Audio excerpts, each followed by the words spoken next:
Pastor Dan here. Thanks for watching another video as we continue our study in the Servant of the Lord book.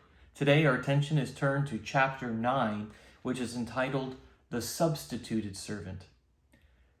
It comes from Isaiah 53:5. But he was pierced for our transgressions. He was crushed for our iniquities. Upon him was the chastisement that brought us peace, and with his wounds we are healed.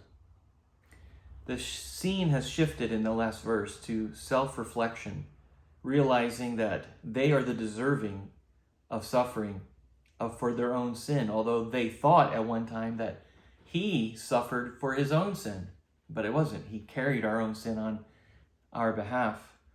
And yet in verse 5, we see again that continue. But he was pierced for our transgressions, not his. He was crushed for our iniquities.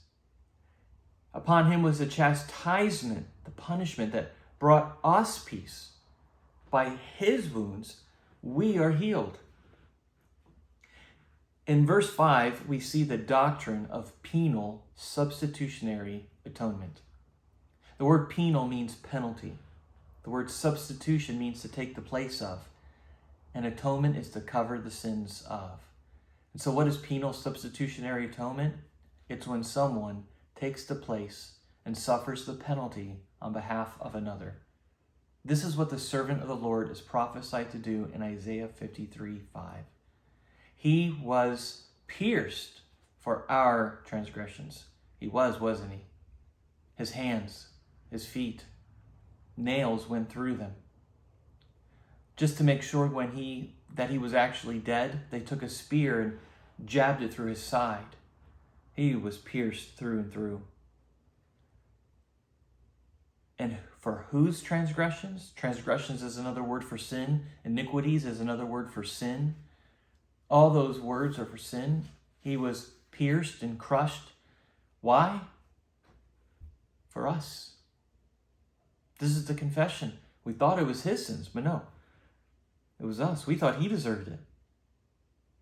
But now we do. He was punished for us. He was chastised for us. He was wounded for us.